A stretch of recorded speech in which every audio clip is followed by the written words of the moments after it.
Welcome to the Beautiful Kingdom Builders podcast, your place for redemptive conversations about gender, justice, abuse, and healing in the Christian faith. I'm your host, Reverend Ruth Perry. My guest today is my much older brother, Dr. Matthew McNutt. I'm very pleased to have you today, Matthew. I was pleased to come on until the much older. Much older and wiser, I should say. Yeah, good cover. Yep. We'll see. And do you prefer to go by Reverend Doctor, or can I call you Matthew? Call me that. I invited you on today because one of the things that is on my heart for the church is to care for our most vulnerable members. And we had the opportunity as missionary kids to see how that can go sideways and all the wrong ways if the safety of children and the vulnerable is not prioritized in an organization. And so our topic today is rather heavy. And I just want to mention that before we dive in, because a lot of people have experienced spiritual, physical, sexual abuse in their lifetime. And so this might be an episode that is challenging for you or that you might not even want to listen to. Particularly, we're talking about a missionary boarding school in South America, but I think this was across the world in this organization and other organizations as well, that this was a common problem in these missionary boarding schools, that there was rampant abuse. So, let's share our experience. We weren't always missionary children, but in 1989, our family moved to Bolivia, and I was going into 4th grade at the time, but you were going into high school, right? I was going into 10th grade. It was actually the fall of 1990. I guess this being much older and wiser helps me remember. And it helps I kept a detailed journal, too. I was thinking I was 9. I was born in 1980, so I was thinking it was 89. 89 was my freshman year of high school, 89, 90. So 90, 91 was the school year that we moved to Bolivia with New Tribes Mission, now known as Ethnos360. But yeah, we moved to Bolivia. Our parents were associate mission staff with New Tribes Mission, which means they were short term. They were going down for a 2-year commitment. It ended up becoming 3 years, working at the boarding school as 3rd and 4th grade teachers as part of that staff for the first year and a half. Then they were transferred to Paraguay for a little over a year before coming back to Bolivia in time for my high school graduation. And then we returned to the U.S., where they jumped into training to go full-time with the mission before eventually leaving a year or so later and accepting a call to the church in Maine. Yeah, so moving to South America was very exciting. My dad had been an associate pastor at a church in Washington State and had been leading short-term mission trips, and he had been to Bolivia and really was blown away by his experience there. So that's how we ended up moving to be short-term missionaries there. And so I think our expectations were very high that this was going to be extraordinary. And it was in many, many ways. It was an extraordinary experience, and I'm really excited that we have that as part of our childhood. I heard Gabor Mate recently talk about how different siblings do not have the same childhood. And one of the ways that that's true between you and I is that while we were in South America, I always lived with my parents, but the school pressured mom and dad to put you and Danny into the dorms. And so you were living in the dorms at Tambo. The school was very remote. We would get there by bus. I think it took 12 hours from Cochabamba. Or what was it? From Cochabamba, 6 hours from Santa Cruz. The mission, when they had built the school decades before, had intentionally landed it in the middle of nowhere because they did not want missionary kids to have access to movie theaters and the other temptations in the cities, which is wild. As a youth pastor now, I've been a youth pastor for 25 years, and it is wild to me that it was more important to have kids hours and hours away from the temptations than it was to have them close to hospitals and emergency care. Like, students died at that school over the years, but it was more important to be remote and away from temptation than it was to have access to health service, medical. They had a typhoid and a hepatitis outbreak while we were there. And then in the surrounding area, there was a cholera outbreak. Yep. And we're talking about a very short time that we were there, 3 years. We called it the hepacholoroid outbreak because that was a crazy year. That was our first year. Yeah. in South America? I got an intestinal infection. So while everybody else is getting hepatitis and typhoid, I'm dealing with something totally different, but they kept treating me for hepatitis or typhoid. And so I nearly died our first year there. You mentioned Danny and I were put in the dorms. He was in middle school. I was in high school. If I was in 10th grade, he was in sixth grade. And there was enormous pressure from the established staff that kids should be in the dorms, which is funny because the guy that put the most pressure on our parents, Al Lotz, did not have his kids in the dorms. They were in his home with him, but whatever. There was enormous pressure. You were close to death. Dad had hepatitis at the same time. And so the two of you were rushed into the city. Both of you had really severe cases. And there was enormous pressure on mom that she could not leave the school to be with you guys because the task was so much more important. And these boarding schools were a way to get the kids away from the parents because the mission task was the most important thing. Trust God with the kids. But what people didn't really talk about is where they tended to get their best teachers was through the associate program, short-term staff, who were then unable to really make much change because if they made waves, they were asked to go home early. And if they played nice, they could stay longer. But most of the long-term staff at the school were there because they didn't fit in well in other places in the mission field. When you talked about we showed up with rose-colored glasses, I was not happy about moving to South America. I was 15. I liked my life. I had a best friend. I had stuff going on. I was not happy to go. In hindsight, I loved that I spent years of my life living abroad. It really changed my perspective on a lot of things. But that first year was a really rough transition. But one of the things that was a shock for our parents was finding out, the number one reason that most of the missionaries would leave the field, at least at that time, was because they didn't get along with other missionaries. Everybody had the same call, but man, just like there's a lot of conflict in churches in the US, there's a lot of conflict on the mission field.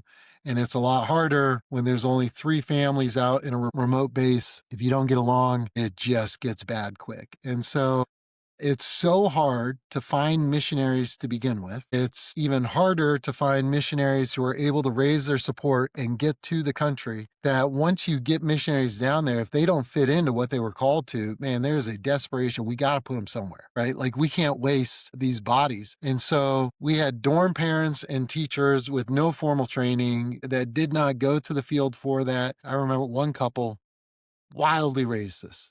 They hated Bolivians, but they were missionaries to Bolivia. Where do you put a missionary couple like? Well, put them with the missionary kids and make them dorm parents.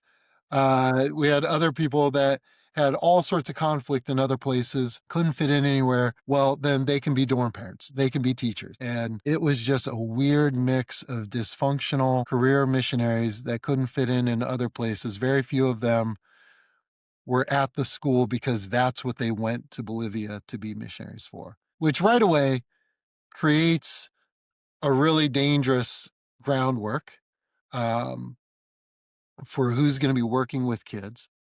On top of that, there's been a handful of psychologists and counselors out there that specialize in boarding school counseling. There's a lot of it actually comes out of England because there's a real boarding school culture there, not Christian, but just boarding school in general. And one of the interesting things to me as I was in recent years processing some of what we experienced and what could have happened differently is those counselors would say, it is virtually impossible to have a boarding school without physical and sexual abuse. The schools, just in general, secular, Christian, whatever, are going to attract predators because they're going to have access to kids with a lot less supervision. Even if you have every perfect adult, there is going to be student on student abuse, sexual and physical and verbal, because it is impossible to provide the kind of supervision that a child would have at home with their family. Even where we know families don't have as much communication and supervision as they probably should have,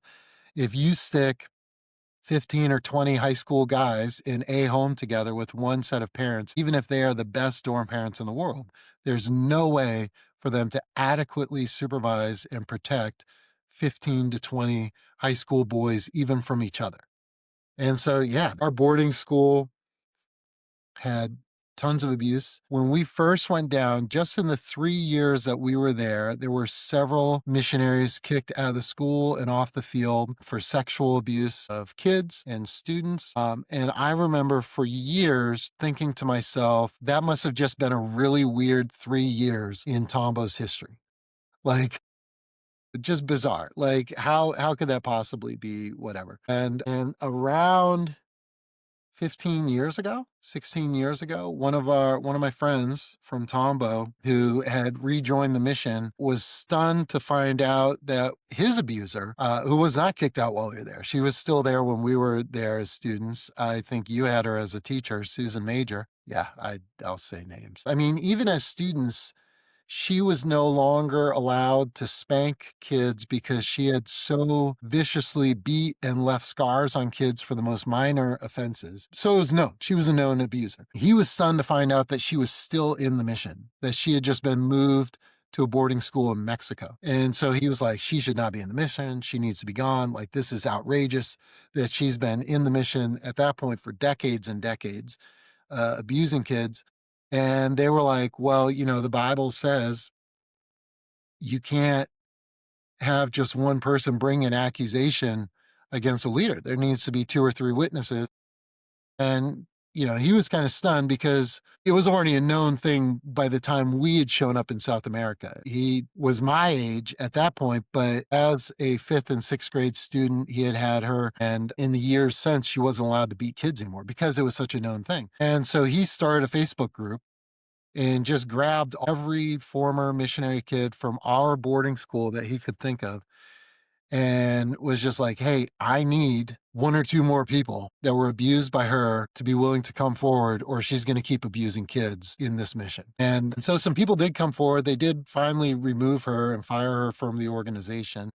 But what happened in this Facebook group is it exploded with other MKs going, well, I wasn't abused by her, but I was abused by so and so, or I was abused by so and so, or I went to the school 30 years before. And so I have no idea who she is, but I was abused by this other person. And so it just became this chorus of voices. I'm kind of convinced that social media really forced the mission to attempt to acknowledge abuse that they had been covering up for decades and hiding for decades, because victims were finally going, well, if you're not going to talk about it, we're going to talk about it. We're going to put it out there. We're going to reach out to news organizations. If you're going to refuse to do anything about this, then we're going to sue until you acknowledge what happened and name these abusers. And so out of that came some responses by New Tribes Mission. When he started this Facebook group of Bolivian missionary kids, this was after New Tribes had already contracted with Grace Boz Javidian's organization. At the time he was part of, I think he's retired from it since then, but they had contracted with them to investigate one of their other schools already. So it wasn't a completely new idea that there could be an investigation, that something could happen. But again, that was an investigation that happened because abused missionary kids who had become adults, studies show most people, it isn't until their 30s or 40s that they really become willing to talk about their childhood abuse and start naming names. A lot of it has to do with about the time you have kids, the age of when you were abused is when you start to go, wait a minute. Like, I know for me, looking at my oldest son when he turned 15, about a decade ago, was a moment for me that I was like, yeah, no, this is outrageous. The way I was being treated, the abuse that was happening, the things that happened to me that were said to me. And I'm just like, I would never be okay with a fraction of that happening to one of my sons. Like, they are children. So it's just kind of your own memory kind of Yeah. why it wasn't as bad to me, or it wasn't. But yeah, it was the same kind of thing. Missionary kids from this other country, one of them had started a website where people could leave comments and leave stories, and they had put pressure until New Tribes finally hired Grace to put together a response. Well, I'm thinking back about just how widespread corporal punishment, like as one type of abuse, the physical abuse there was widespread. because I even had the first year we were there, I had my parents as my teachers in the 3rd and 4th grade classroom. So overall, besides almost dying from an intestinal infection, the first year was pretty positive. And one big striking difference to the positivity of it, though, is that next door to us was a 1st and 2nd grade classroom. And in between our classrooms, there was a little closet with access from both classrooms. And so the 1st and 2nd grade teacher would bring in the little kids and beat them. So we could all hear the little 6 and 7-year-olds who were separated and so isolated from their parents be regularly beaten by their teacher. And then I had Sue Majors in 5th grade. Danny had her his first year when he was in 6th grade. And she was a very unstable person, having meltdowns in the classroom where she would just start screaming at everybody. And then we all had to comfort her and tell her that it was fine. And once they stopped letting her personally beat the children, she would just send them off to outlaws who would do it happily.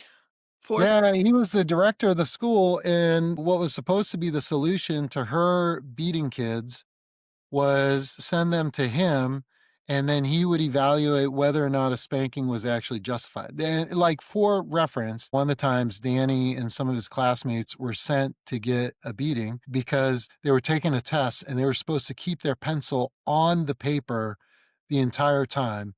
And he and a couple of the other kids had accidentally lifted the lead off the paper to go to the next question. And so they got sent for being defiant and disobedient and to out. Now, any reasonable person would have heard that and been like, yeah, no, this is not justify a beating. The problem was Al Lotz. He was my dorm parent my first year as a student when I was put in his dorm, just a bully, that when they finally did the investigation, he was the person I named for physically abusing me and spiritually and emotionally abusing me. And New Tribes said, yeah, no, he did. They sent me a letter saying, agreeing. And when I named him on my blog, a bunch of other students reached out to me and said, yeah, he was their abuser too. But he bragged to us. I remember being shocked as a 15-year-old sitting down in our first dorm meeting. It was me and 17, 18 other high school guys. So like we're 9th through 12th grade. I think the last time I had a spanking, because we had parents that spanked us, I think by the time I was 10, that was over. I got other disciplinary measures, but I remember sitting there going, I'm 15, like this is over at this point. And he told us all, I believe in spanking. I don't think any of you are too old. And I do not believe in 4 or 5 sissy swats. He pulled out, he had a wooden paddle. It was a big wooden board. And he said, I believe in a minimum of 15 to 20 full force, everything I've got, swats, which our dad, but when he found out about that, reported that to the executive committee in Bolivia, and they acted shocked and horrified that that was an excessive amount. He didn't believe in spanking on the butt because he was like, there's too much padding. It's got to be on the back of your legs where it's going to actually hurt. And so guys would compare who was more black and blue from the back of their knees to their butt, just from these minimum of 15 to 20 swats, full force. And that was going to be the punishment for pulling a pencil off of a piece of paper in class. It was just wildly disproportionate. Our dad reported that the executive committee acted horrified. They told Al, hey, the maximum you can do is 5 swats. 5 swats is reasonable, whatever. But they didn't notify parents. They didn't tell any kids. Nobody was told, hey, here's the new rules. So that happened my 10th grade year. My junior year, he beat 2 of the high school guys. That same excessive number of swats. He was still swatting middle school kids, that number of swats, because nobody had been told otherwise. And there was no enforcement. And at that point, our parents had been transferred to Paraguay because they had already been labeled as troublemakers for going and reporting this abuse. They were also replacing a missionary who had been molesting the native Yeah, who was children. molesting native kids in Paraguay. The other thing my dad had done that had labeled him a troublemaker is that first year, Rich Hine, the director of the school, who would just beat kids and came out over the Christmas break that he had molested a kid. Originally, Al Lotz's decision was he can stay. He just can't be the director anymore. He can't be a dorm parent anymore. He's found out molesting a little boy, and the answer was, well, let's move him into a house at the edge of the property by himself, and let him stay on as a teacher and a staff member, but he can't be the director anymore. And they didn't notify any of the other staff what it was he had done. They didn't notify parents. They didn't notify kids. It eventually got out because the executive committee in Bolivia did find out what he had done. And while they agreed with not notifying parents or kids to see if there were other victims, they did talk to all of their own kids that went to the school to make sure none of them had been abused. Those kids came back, told their friends, who told their parents, some of whom were staff. So it eventually got out. When it got back to the US, the headquarters, they gave him 24 hours to get off the property and 1 week to be out of the country. He was sent back to England because he was a missionary from England.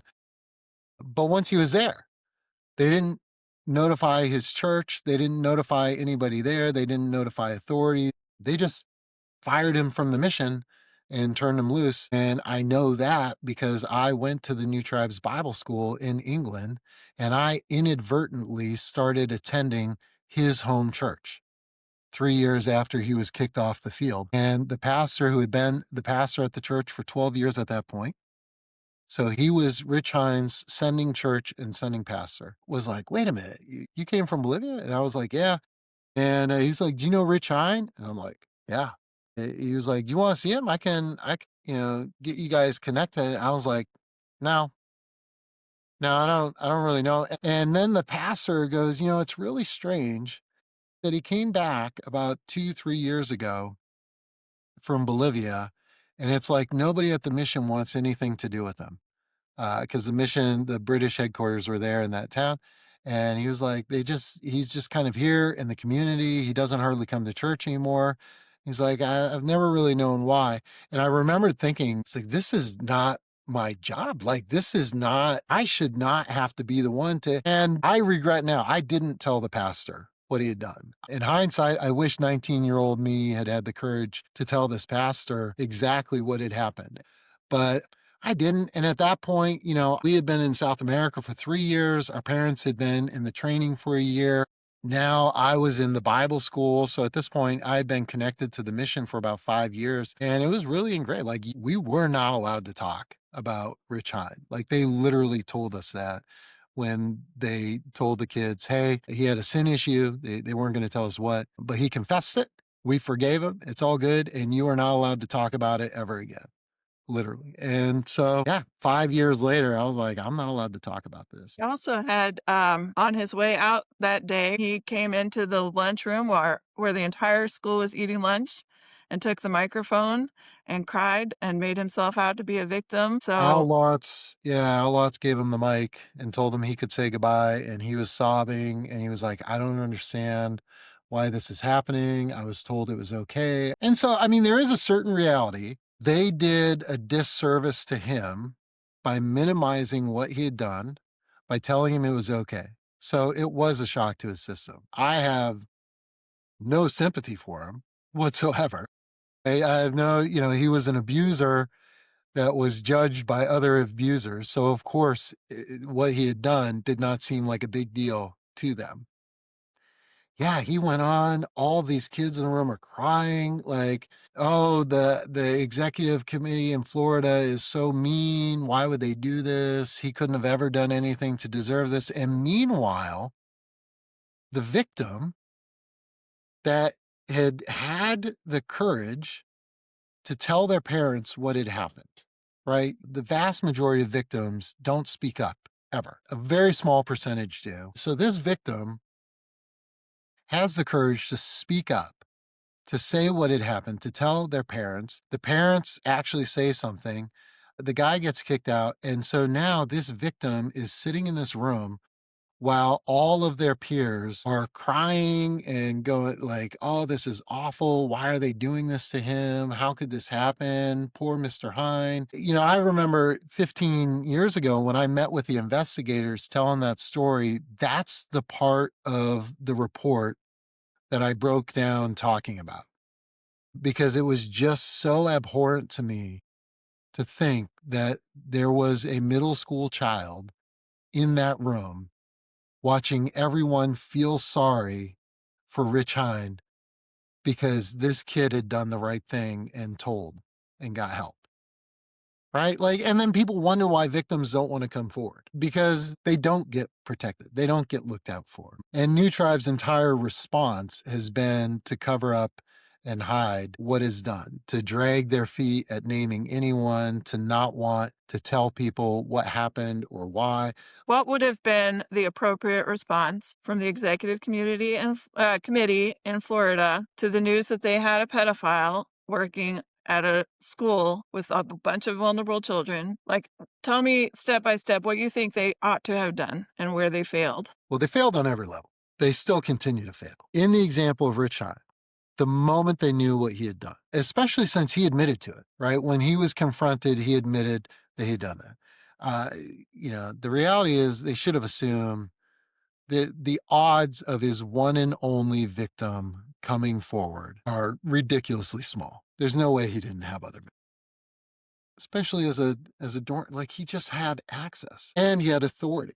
I don't know this for a fact, but when I named him on my blog, others have reached out to me and told me that he was transferred to Bolivia from Paraguay because he had abused kids in Paraguay and there had been issues there. And this was kind of his second chance. If that wasn't part of the story, if all they knew was this one kid, the moment they've known that, he should have been immediately fired.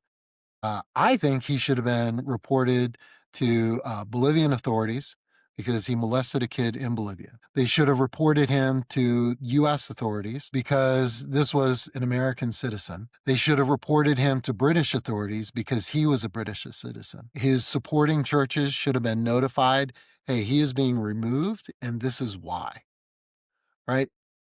Now, I was told when I told the mission years ago, you need to notify, well, that opens you up to lawsuits and libel and all that. And I was like, well, first off, if somebody's going to sue because you say this, well, then you simply get to pull out. I was like, what lunatic is going to sue over this? Because then you get to bring out the evidence to prove why you've made this accusation, right? You get to defend yourself and then it becomes public record. But furthermore, sometimes you just need to do the right thing. And maybe that comes with risk. But it would be better if they got sued by a couple abusers than all of the victims that have been suing them to try and get them to name names. The first thing they should have done is notified every single parent that had a kid at the school the entire time Rich Hines was at that school so that they could have conversations with their kids to be like, hey, did this ever happen to you? Do you know that this happened to anyone? They should have notified the entire student body, right? Instead of telling us he did something, he apologized, everyone forgave him, it's okay, nobody's allowed to talk about this ever again. Right. Well, now they've closed the door on conversations. Talking about Rich Hine is now something that can get you in trouble. They should have had a conversation, age appropriate, right? Because it was a kindergarten through 12th grade school, but they should have had conversations on every level of, hey, this is horrific. This happened. And I know some of you are going to find this very hard to believe because the reality, like abusers are so good at creating a great reputation so that when accusations come out, other people find it impossible to believe. But they should have had conversations across the board and just been like, man, if any of you know of something, have heard something, have experienced something, had something inappropriate or uncomfortable, or that you're not even sure about, please come tell us, right? To find out the fullness of the story. I mean, this is why, a few years ago, Ethnos360 finally decided to release the names of sexual offenders who were still alive because they said, hey, they could still be out there sexually assaulting kids. What was explained to me is we don't need to do the physical abuse ones because most of those were beatings and they probably can't beat kids anymore anyways because of laws and whatever. So that isn't probably happening anymore. Like in their rationale, they only needed to name names of things they thought might still be happening to protect against that happening again. And then they release the names on a buried site, part of their website that you can't find. It's in a PDF. You can't Google. But again, that's lacking the concern for other victims out there, right? Because the most empowering thing to a victim is to know that if there are other victims of Rich Hine out there, having him named gives them the courage to go, I'm not crazy. I'm not misreading the situation. I didn't cause this to happen in some way. It wasn't me leading him into temptation. That it wasn't on them. It was on him. And having other stories released gives validity to them and gives them the courage and strength to come forward and say, hey, actually, this happened to me. They feel like, hey, I might get believed more. But instead, by refusing to name dead perpetrator, honestly, it helps keep the list really small of who did what. When you give such a tightly controlled, we will only name people that are alive and that sexually assaulted kids. It keeps the list small. And I think new tribes, they don't want to admit that in their mission organization of thousands of people, there are dozens, if not hundreds, of abusers that they know about. And, one of the things that was pushed back on is, well, you have to keep in mind the culture at the time. The culture at the time would have reacted differently. No, because the culture at the time was horrified to find out Al Lutz was beating kids more than 5 slots. People were already being arrested for this kind of stuff. They were already reporting things in practice in the US. So it was very much culturally understood. This is unacceptable. There is a response protocol that should be happening. They've shown through working with victims that not being believed or having their experience minimized is re-traumatizing, almost to the same, or it's sometimes more traumatic for victims than the initial abuse, because it's so hard to just say, this happened to me. And then that's a critical time where you need to, number one, I think the church needs to be educated about abuse. We need to grow our empathy, not be afraid of empathy, as many seem to be nowadays, where we can weep with those who weep and hold the pain and sit with the pain of others and witness it. And so, what is your advice to people? How should we respond if someone discloses abuse to us? I think we should believe victims, right? Because the response is always, hey, what if they're lying? What if they're making it up? When they've done the studies, it's something like over 90% of the stories that come out are true, right? So if you err on the side of believing victims, statistically speaking, you're believing the right thing. You're taking the right side. There is absolutely a lot of truth to coming out with the abuse and not being believed or the response being poor is very traumatizing. I was 15 when we moved to South America. Al Lutz physically abused me. I didn't even get one of the beatings. Like, I think he was too afraid of dad to ever actually beat me because I think he knew dad was one of the few guys that would have come beat him up. There were things I saw, there were things I heard, there were things I saw happen to my friends. Early on in my 20s, I started talking to counselors. I've done that off and on over the years. So by the time in my 30s, when this conversation really started happening, I was a lot more comfortable talking than a lot of missionary kids were. And so when New Tribes announced, at the time, New Tribes, now Ethnos360, they said they were severing their relationship with Grace because they didn't like that Boz, when, they commissioned them to do this report, he released the report publicly, naming names of abusers. At the same time, he gave the report back to New Tribes. And New Tribes was absolutely caught off guard by that. They were furious that they could not control or filter or have a say in what the report would say. And so they severed ties with Grace. And what they announced was that they had contracted with IHART, IHART, outside investigative service that was led by Pat Hendricks. And they wanted people to come forward with their abuse stories from all of the different boarding schools to reach out to Pat. And so I did. And I was a loud advocate to other missionary kids that, hey, we got to talk to these people. Like, this is the opportunity. New Tribes is finally listening. They're going to do the right thing here. They're going to investigate. And I legitimately thought um, there is a lot to win for New Tribes in addressing this because it was stuff from decades before. By the time they were launching this investigation, they largely didn't have boarding schools anymore. Most missionaries were homeschooling their kids. The stuff that had happened in the past, there were enough people that quietly knew about it that they just weren't, they had better protection things in place. The people in leadership of the mission were not the ones that had covered up and hidden things decades before. And so I legitimately went into it going like, they're going to do the right thing. They can own this. It's going to be an awful chapter of their history, but they can name these abusers and make things right. And I advocated hard for people to talk. I was the first missionary kid from Tambo that the investigative team interviewed. They sent 4 interviewers. Usually they did it in pairs. They would send 2 investigators of the same gender of the victim to talk to him. They sent 4 to me. They asked if that was okay because they were like, you seem like you're comfortable talking about stuff. Would you be willing to talk to more of us just so we can learn more about the school in general before we talk to people that are going to have a hard time? I was like, yes, let's do it. And so they flew in, they met with me in my office here. Uh, they said, where are you going to feel the most comfortable? I was like, my office feels comfortable. And so we had a conversation for just hours and hours.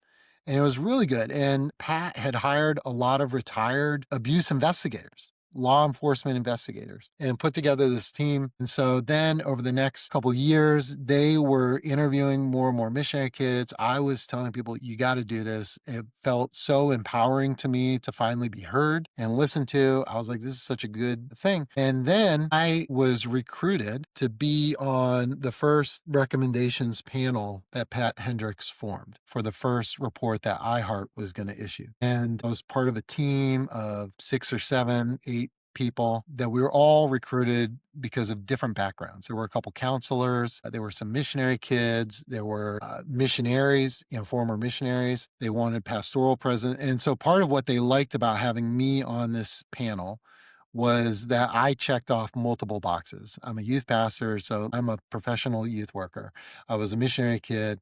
I'm a pastor, and so I served on this panel. We met up in St. Louis, and I had gotten hundreds of pages of witness statements and reports ahead of time to read through, just sickening stuff that had happened in this mission field. To children and just horrifying things. And so we met and we talked about it and we looked at these reports and came back with recommendations that really caught New Tribes Mission off guard because we found a lot of leadership in the country culpable. We also found a lot of leadership in the Florida headquarters culpable, which is one of the things that had shocked them when Boz had done his report, that he found leadership in Florida headquarters culpable for abuse that happened because they had covered it up. There's just document trails showing they knew stuff and were aware of it and didn't respond. And we made a series of recommendations and I came away from it. It was painful. It was hard. It was emotionally draining. It was horrifying. Part of why I'd been on that panel is I had no connection to that boarding school or that country. So it wasn't people I knew, but it was certainly similar to stories I had seen in Bolivia. And at one point, I even asked Pat Hendricks, because that report, I felt like it was a small number of abusers named. And I said to Pat Hendricks, and to the investigators, did not many people come forward from this country? Or was it just, I was like, as horrifying as this to say, did they just not have that many abusers there? And she goes, well, what do you mean? And I was like, well, I could name off this many abusers from just my 3 years at Tambo. And that school had existed for decades and decades. Tambo was the first boarding school that New Tribes had started. And she said, no, Tambo is just way worse. And I said, what do you mean? And Tambo had the most out of all the boarding schools, so much so that at that point, she wasn't sure how she was going to handle doing a report. Did she break it up into multiple recommendations panels and multiple reports to try and deal with all of it adequately, because it would be too overwhelming to have one team? And as shocking as that was, there was a part of me that was like, that makes sense because there were so many just in our 3-year window there. And so I came away from that hopeful. New Tribes had heard all these things. And then the report was issued and it was so sanitized what it was that New Tribes released. They released a document that was supposedly the recommendations that our panel had come up with. They wrote up a completely different set of recommendations. They were completely inadequate. Victims were rightfully outraged at this anonymous recommendations panel because they were like, how could they hear the stories and come up with well, they weren't our recommendations. They released a set that was supposedly from us. They were not. I still have our recommendations, right? And then I was invited by Pat Hendricks to be a part of a second recommendations panel for a second country. And as we were getting ready to do that, New Tribe's lawyer, Teresa Sidbotham, got more and more involved. She started being on these calls and telling us what we could and couldn't do and what we could and couldn't read. And it was really confusing to me. And I was like, I don't understand. Like, why is this lawyer on this call? Is this lawyer acting on the behalf of the victims? Is this lawyer acting on behalf of the mission? Because it feels like they're acting on behalf of the mission. And around that time, New Tribes fired Pat Hendricks from IHART. And I remember going like, how in the world is this mission able to fire the president or the leader of an outside investigative service? Well, that's when we found out that iHeart was not an outside organization. It was a process started and owned by New Tribes Mission. And they fired Pat. They got rid of her investigators. They hired other teams. They put Teresa in charge of it. She sprinted through the reports, released again, this second panel that I was a part of, what was released did not reflect what we had read or said. And what was released about Bolivia was a joke. And once they released it all, they rushed it all out. And then they changed the name of the mission organization, right? So all of the reports were issued in the name of New Tribes Mission, about New Tribes Mission. And then the mission became Ethnos360. And they said it was because they were renaming to reflect who they were, how they had changed over the decades and the mission and reaching the world and changing language. But it really felt like the timing was, oh, you sprinted out all these reports, said you were done, and then changed the mission's name. As to your question, I felt tremendously victimized by the betrayal I felt from the leadership, misrepresenting our words as a panel. That I had trusted them when they said they had hired this outside organization, only to find out, no, it was their organization and they could fire and screen and filter and change the words however they wanted. That was far more infuriating to me, far more damaging, far more hurtful than what happened, when I was a teenager. And I think what it is there is a part of me that understands, man, Al Lotz is a physical abuser. He enjoys beating kids and he beat a lot of kids. And he wrestled and he said inappropriate things and he did inappropriate things with kids. And there is a part of me that gets, like, as horrible as that is, it makes sense that he helped cover up for Rich Hine because they were friends and they were both abusers. And if you're an abuser, you don't think another person's abuse is that bad. Right? What is far more horrifying to me in some ways, because again, like, some of what other people suffered is far more traumatic than what I suffered. I felt like I betrayed other missionary kids by advocating for them to go through this process. I felt like I set other people up to get hurt by telling them that they could go and share these stories and New Tribes was going to actually do the right thing. It's crazy to me that 15 years later, they are still burying names. Dozens, hundreds of names of sexual and physical and spiritual abusers that are still just out there, able to get jobs at schools, to live. Bob Fisher was a sexual predator of kids that they did not name until a couple years ago. It was shortly before his death. They wouldn't name him now because he's dead. He was living across the street from a middle school at one point. If he had ever been named, if he had ever been appropriately investigated at the time, there would have been things put in place to protect him from having this kind of access to kids going forward, but they didn't. And so for me, where 15 years ago, I had all this hope and felt like, man, the leadership of Ethnos360 has an opportunity here to do the right thing, to cause healing. Look out for the least of these. Um, Countless children that were beaten, that were molested, that were raped, that were told they were liars, that were told they were going to hell, that they were going to send other people to hell if they said anything. For years, I was the one that felt shame and embarrassment, and I felt like I couldn't say anything. Al Watts should be the one that feels ashamed and embarrassed and afraid. But because they never said anything, he's the vice president of another mission that specifically does children and youth ministry. That's outrageous. They had an opportunity to speak up for all these children that were entrusted in their care. They didn't. And so that's why there's a part of me now that goes, the leadership of Ethnos 360 is culpable for the silence, for enabling. I am not one of those victims that feels like burn it all down, it all needs to go away. I think the majority of missionaries with Ethnos 360 are probably great people, great hearts. I'm friends with some of them. I know they care deeply about the Great Commission and about reaching the lost. But man, the leadership is qualified for covering up, for being unwilling to name the abuse, to take responsibility for it out of fear of getting sued. They got sued anyways. But a lot of those victims that sued would not have sued if that wasn't what it took to get their abusers named.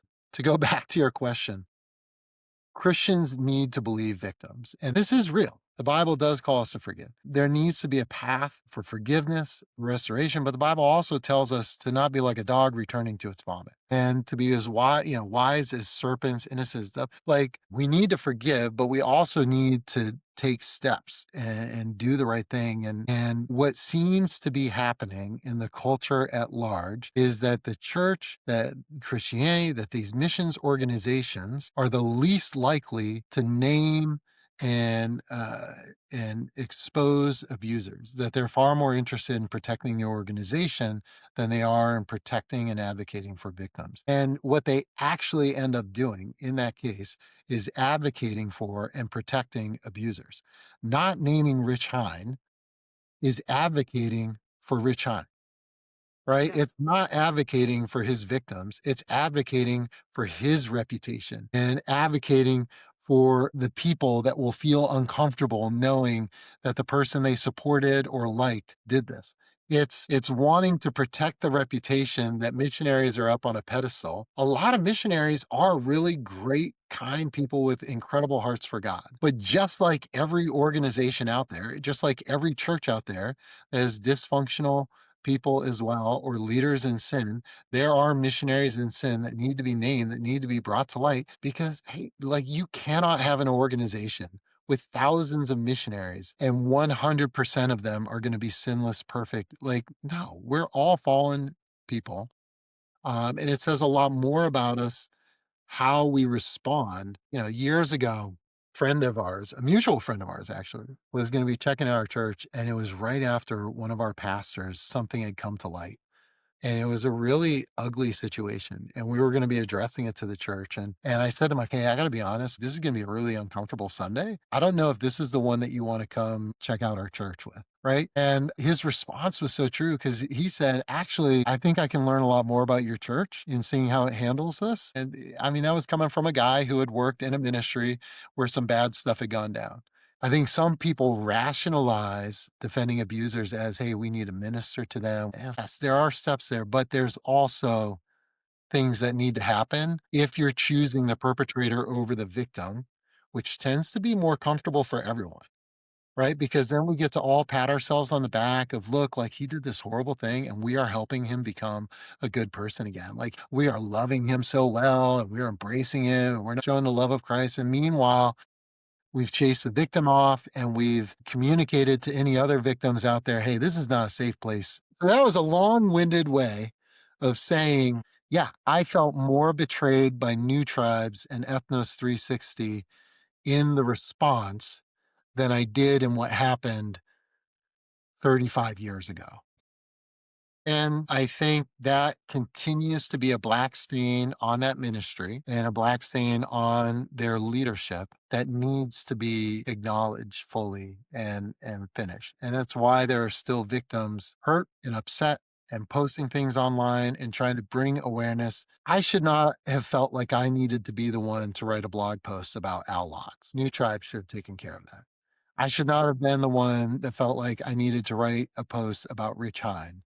That story should have already been told. And I think that what we've talked about today is just one case study of many, many organizations. And it's kind of drilled into us as Christians that we need to make our church seem, we don't want to make it look bad to people. So we need to just always put the most beautiful picture forward about who we are. And then also attending church, we get that same message of, like, You need to put the most beautiful picture of who you are attending church. And so I think the people who get burned and hurt and are tired, they don't feel safe because they know that everybody's wearing a mask, and that's not a safe environment. The truth is what feels safe to people who've experienced this kind of abuse. Yeah. We've covered a lot, Matthew. I'm sorry for what you experienced at Tambo and what you experienced again through the process of trying to bring accountability. None of that was your responsibility. I mean, it just is heartbreaking what's happened to you and to others. And I just pray that if anyone is listening who has experienced abuse in a Christian environment, I pray for your healing and for your comfort and your peace. And I pray for accountability and justice for you. The Grace organization, it stands for Godly Response to Abuse in Christian Environments. That's a great resource to reach out to if you need accountability. Yeah, and their model for handling these kinds of things is probably one of the strongest out there. The Bible talks about how we can use our suffering to be an encouragement to others. And so part of why I have wanted to advocate over the years is I feel like I have had a unique combination of experience and understanding as paired with my vocation as a youth pastor, the training that comes with that, my master's in pastoral counseling, it's given me some access points to process and talk and be a voice that I want to be for redemption in this area and for transparency and on behalf of victims. But man, we're not anywhere near where we need to be yet. And, my specific context or our specific experience and connection and history with New Tribes, now Ethnos360, just paints a picture. I'm still deeply disappointed. Their response is not yet where it needs to be. And I've blogged about that. My blog is MatthewMcNutt.com.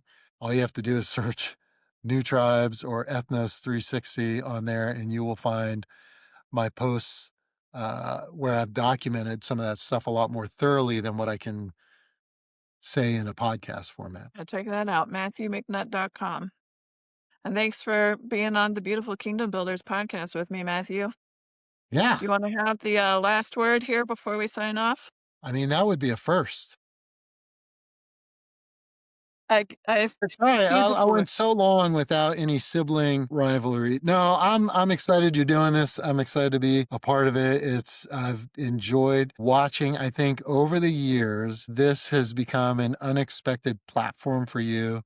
I think it's been interesting. There were a lot of years where we were separately processing and navigating a lot of different theological things and coming out of some really conservative and fundamentalist backgrounds that in recent years, we were kind of surprised to find that we've both ended up on a lot of similar pages theologically, but separately, like just kind of navigating there through our different experiences and stories. And it is funny that you can grow up in the same house, but have very different experiences there too, and very different experiences in the church and on the mission field and in school and all of that. And so, yeah, I'm excited. I've been loving listening to the other episodes that have come out so far and can't wait to hear who else you're going to be talking to in the future. Thanks for your support, Matthew. I love you. Love you too. All Bye. right, bye. Thanks for listening to the Beautiful Kingdom Builders podcast. If today's episode encouraged you or sparked something new, please share it with a friend and take a moment to subscribe or leave a review. It truly helps. You can keep the conversation going on thebeautifulkingdombuilders.com or find us on your favorite social media platform. I'd love to hear your thoughts and questions. I'm Reverend Ruth Perry. Thanks for joining me, and may grace and peace go with you this week.